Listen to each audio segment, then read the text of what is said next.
Hey everyone, I'm going to have a recording playing, and it's a recording that you really must listen to.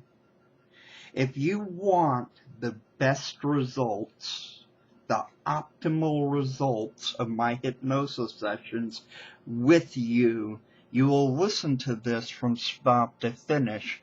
The recording itself is 25 minutes, and it's based on Jerry Kein's pre-talk. Actually, it's the same thing. It talks about the 4 mental attitudes.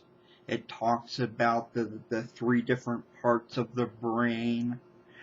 And basically, if I had not found this recording, you would just see me reading it because I have the same pre-induction or pre-hypnosis talk. It explains hypnosis and all the misconceptions. And I will be shutting this, and I will be as quiet as I can, because like I said, listen to this. Get a piece of paper if you like, and if you have any questions, maybe write them down. But this explains hypnosis in the best, most fullest way. This guy, his name is Ed Lane, and he's just a couple of towns over.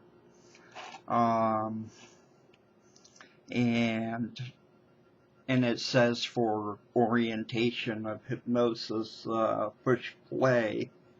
So I'm assuming it's for consumers who do want to learn about hypnosis. If you do not want to learn about hypnosis fully and do not want optimal, best results from your sessions, then don't listen. But if you do want the best results, listen to this and listen carefully. This will make a big difference of whether the sessions go good or bad for you. Also, go to my website at www.eddini.com for all hypnosis needs. And here we go. Thank you, and I love you all. And thanks to Ed Lane.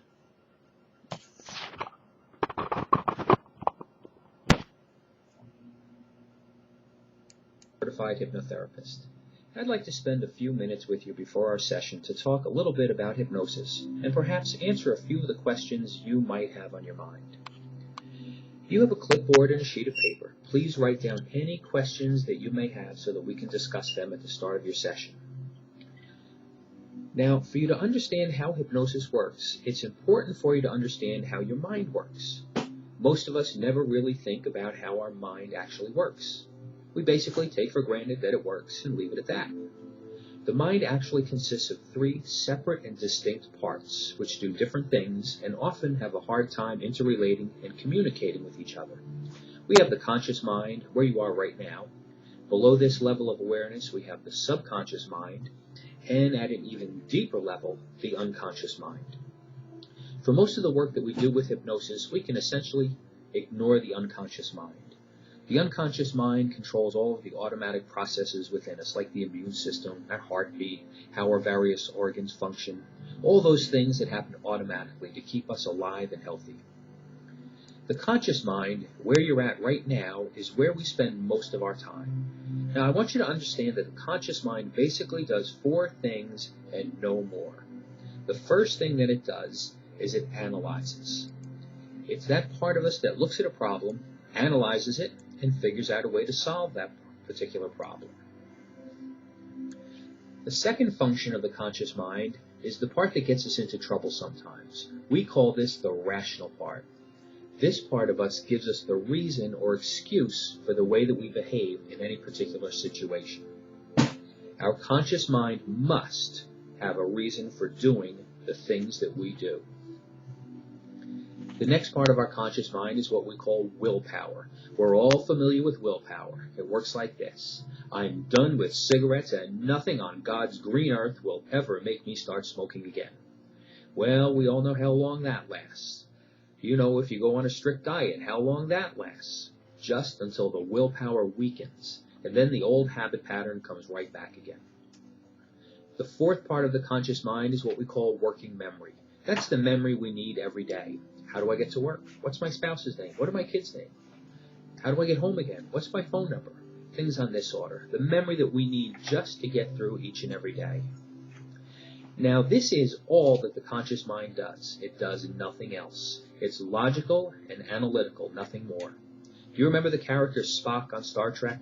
Spock is completely logical and analytical, completely devoid of any and all emotions. Well, you can now think of your conscious mind as the Spock-like mind, logical and analytical and nothing more. Now we get to the all-powerful subconscious mind. This is where the real you lives, just below the level of the conscious mind. The subconscious mind is awesomely powerful. It can make you into anything that you want to be, rich or poor, thin or overweight, happy or sad, healthy or sick. To understand how the subconscious mind works, you need to understand that it is very much like a computer. It runs on the programs that have been installed. The computer alone is rather useless. It needs programs to run on, like Windows, word processor, spreadsheets, video games, etc.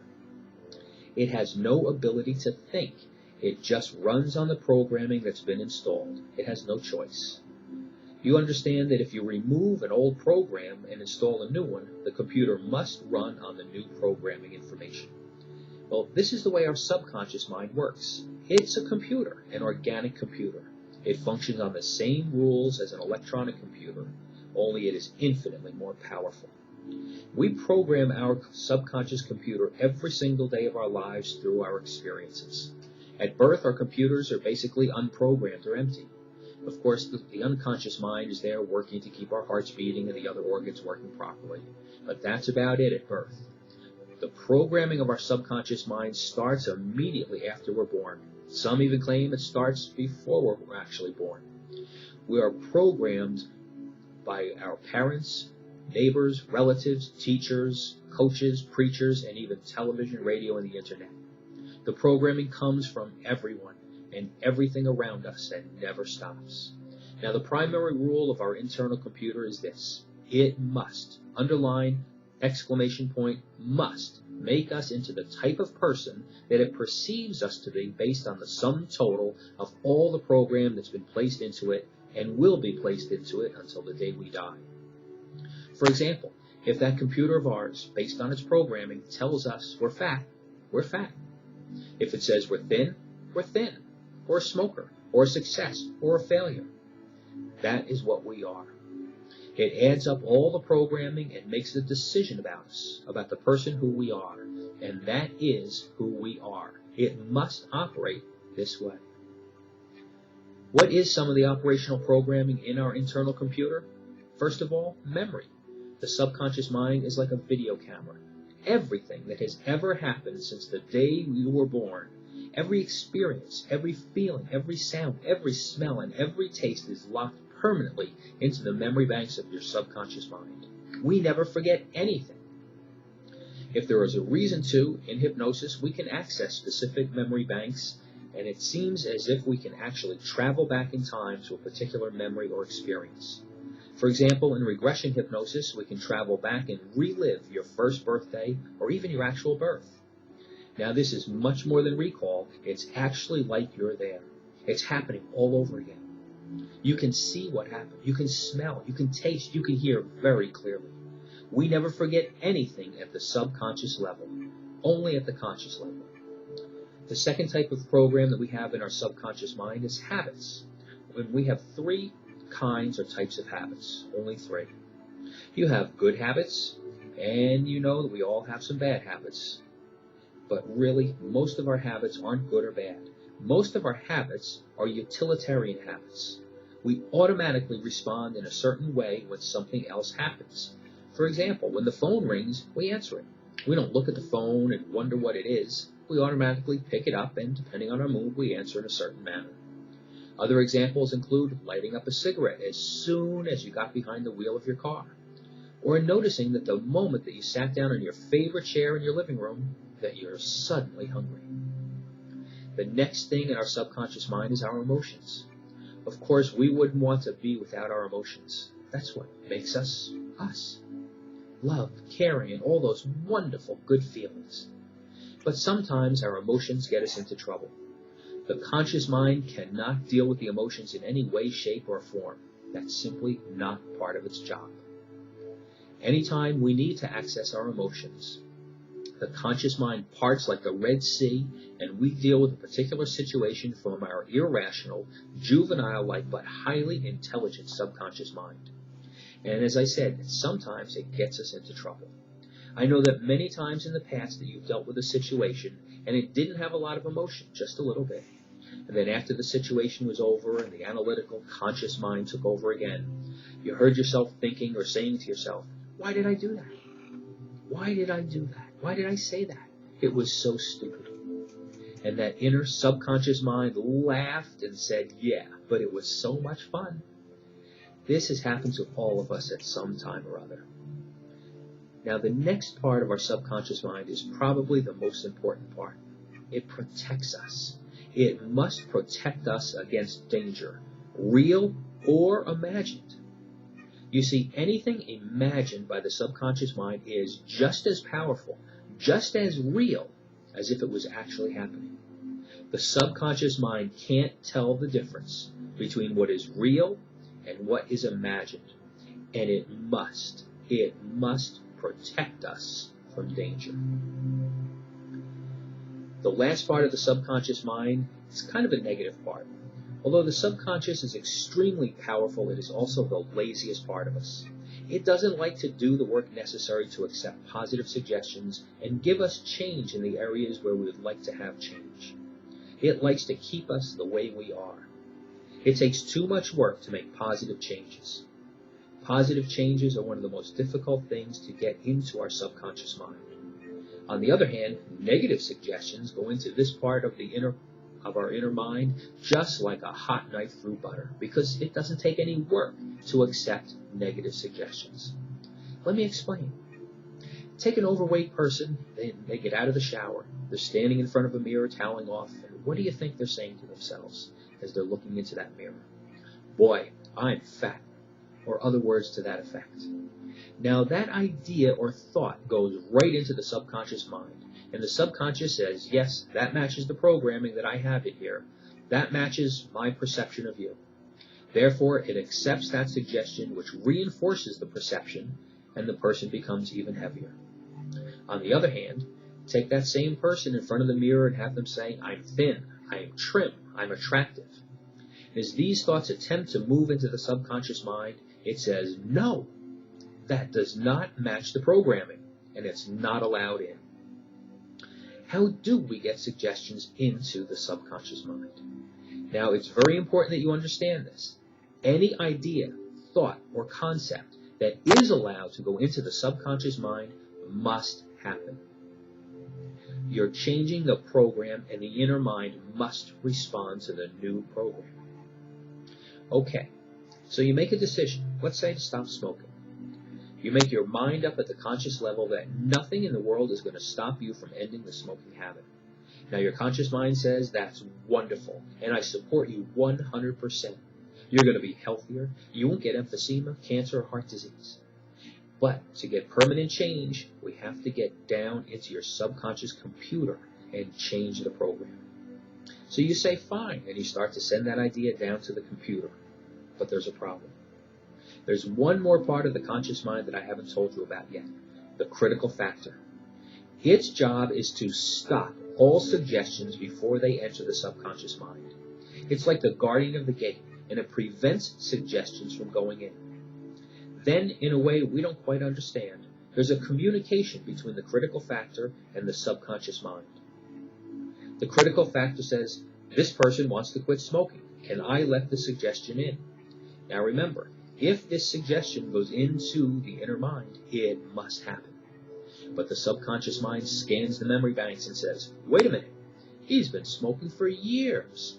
He needs cigarettes to feel secure in life, or whatever reason there may be for that person for smoking. Besides, it says, I've had so many years of programming as a smoker, I just don't feel up to making any changes today. I don't want to do it. Reject that suggestion.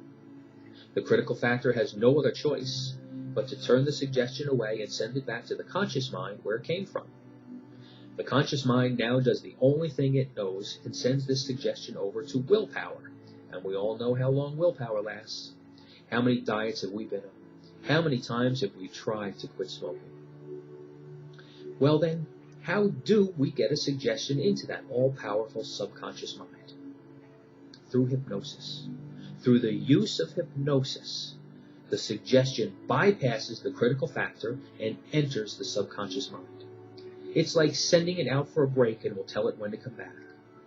Now, hypnosis is not what you expect it to be. Actually, it's 100% different than the TV or Hollywood image.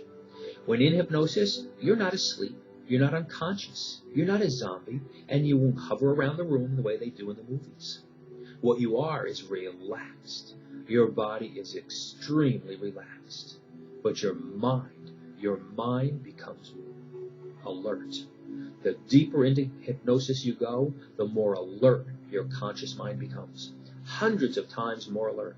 Your senses are also hundreds of times better than they are right now. So when you're in hypnosis, you're not asleep. You're extremely alert, probably more alert and clear-headed than you've ever been before. Now, the important thing to understand is that the conscious mind takes on a different role when you're in hypnosis. Think of it as playing the role of the guardian of the gate, protecting you and your subconscious mind. When you hear a suggestion in hypnosis, you hear it loud and clear. When you hear a suggestion, you must choose to accept it or reject it. When you hear a suggestion, your conscious mind must choose from one of 4 options, and your choice determines your success. Option number 1. When you hear the suggestion, you think or say to yourself, I like that suggestion. I know it's going to work for me. This is the correct mental attitude, and that allows the suggestion to go directly into your computer, your subconscious mind, and change begins immediately. We like option 1. By taking this attitude, you assure your own success. Unfortunately, there are 3 other options. Option 2 might be that when you hear the suggestion, your conscious mind shudders a bit and says, ooh, I don't like that suggestion. It makes me feel uncomfortable. Well, guess what? Your subconscious mind immediately rejects that suggestion because nothing is allowed in that makes you in the least bit uncomfortable. This is God's way of protecting us. There is no way that any suggestion that goes against your personal moral character is allowed to enter your subconscious mind. Option 3 might be that when you hear the suggestion, you say to yourself, I don't care if I get it. It's simply not important to me. That suggestion is not important. Well, this suggestion is also rejected. Apathy blocks the suggestion from getting into the subconscious. Now, there's nothing that we can do about these 2 options. They are not under your control. However, option 4 is under your direct control. Now, option 4 is the worst one of all. This one will make us or break us. With option 4, when you hear the suggestion and say to yourself, I like that suggestion, oh, but I hope it works, rejected. The word hope is the twin sister of the word try, and try means automatic failure. In life, we either do or do not. When we say try, we almost always know that we're going to fail before we even start. Oh, I'll try to get better grades. I'll try to call you later. I'll try to lose weight. I'll try to stop smoking. Whatever. Try means fail. Think about it for a moment, and I'm sure you'll agree with me. You can hope all you want for the cows to come home, but that doesn't mean they will. If you say hope, or try, or I wish, that suggestion is blocked by the conscious mind and does not enter the subconscious. If you eliminate the words try and hope and wish from your vocabulary, within a week you're going to feel better than you felt in a long, long time. The only time a suggestion is allowed to go into your subconscious mind is if you choose the mental attitude, I like that suggestion, I know it's going to work for me. That's all there is to it. Now, you should understand that all hypnosis is self-hypnosis. I'm simply a guide. If you allow me to be your guide, I'll show you how to place yourself in the beautiful state of hypnosis, feeling physical relaxation and mental alertness like never before. It feels wonderful. In fact, almost every week during a session, a client will offer to pay for a second session if I would just leave them in hypnosis and leave the room for a while. It feels that good. If you allow me to be your guide, I'll show you how to stay there until we're finished. If you don't want to be in this beautiful, relaxed state, the slightest thought by you, and it's over, and you're back to your normal state of awareness. But if you follow my guidance, I'll show you how to stay there.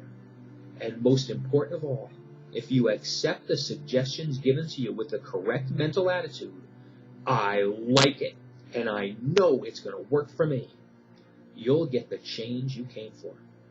If you take any of the other choices, you'll fail. I can't force a suggestion into your mind. Only you can allow it to happen.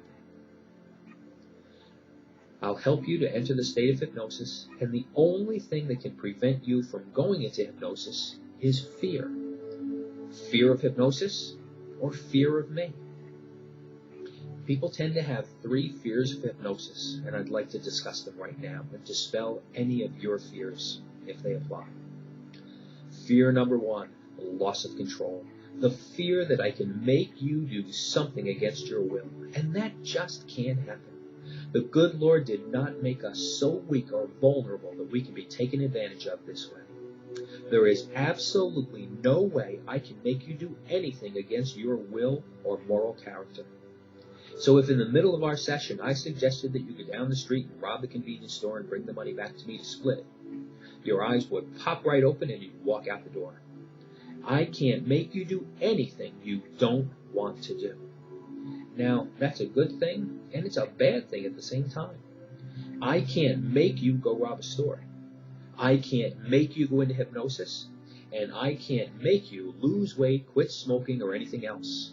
You must want to make the change, and you must allow the suggestions in with the correct mental attitude.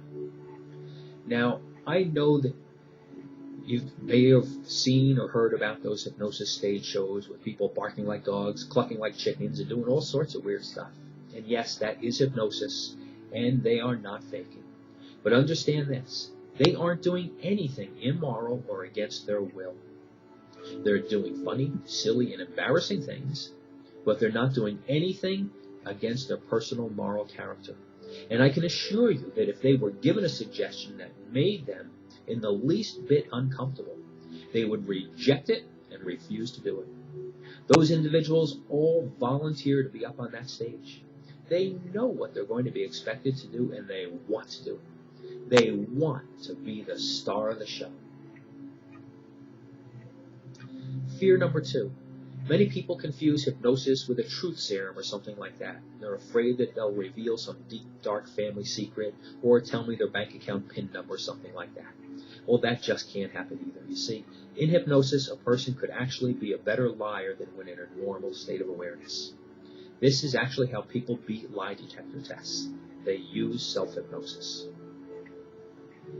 Fear number 3, and this one really cracks me up.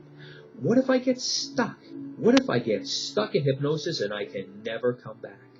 Well, that just can't happen either. As I said earlier, you hear every word I say. You have the ability to accept or reject any suggestion, and you have the ability to bring yourself back to normal awareness anytime you want. If in the middle of our session you heard someone yell fire, you would probably get out the door before I do. There is absolutely no way that you can get stuck in hypnosis. That only happens in the movies. The fact of the matter is that you've already been in hypnosis thousands of times in your life. Every time you fall asleep, you pass through the hypnotic state. You pass through it again just before you wake up. It's that daydreamy kind of a place. You're not awake, but you're not asleep either. Your eyes might be closed, but you hear a car drive by out front. Perhaps you can smell coffee brewing downstairs. If you've ever cried while watching a movie or reading a book, you were in hypnosis. That's right. Those characters in the story don't mean anything in your life, yet you reacted to the story in such a way that your conscious mind was distracted and your subconscious mind was drawn into the story, and you created an emotional reaction with your imagination. You cried. That's hypnosis. So you see, hypnosis is up to you. I have had a great deal of training and experience through the years. I know exactly what to do and how to deliver suggestions to my clients. And if they accept those suggestions, they'll have wonderful, almost miraculous change. And if they reject them, they'll have no change at all. If you accept the suggestions with the correct mental attitude, I like that suggestion, I know it's going to work for me, you will enjoy success. It's up to you. I know you're going to enjoy our sessions together. If you have any questions, please write them down on the paper provided, and we'll talk about them during our session. Remember, hypnosis is a wonderful way to change your life, and it's available to you. Hypnosis. Change your mind. Change your life.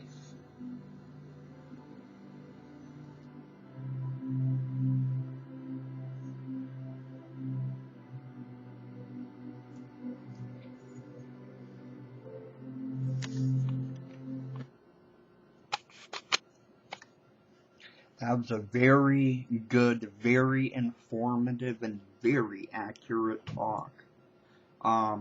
I too have had the training. I'm a certified hypnotist since September 7th of 2007. And I've had some advanced training. I do the age regression as he was talking about. But yes, you must not have any fears at all, because fears will block you from going into hypnosis, period, or going into the very, very deepest parts of hypnosis, and so on.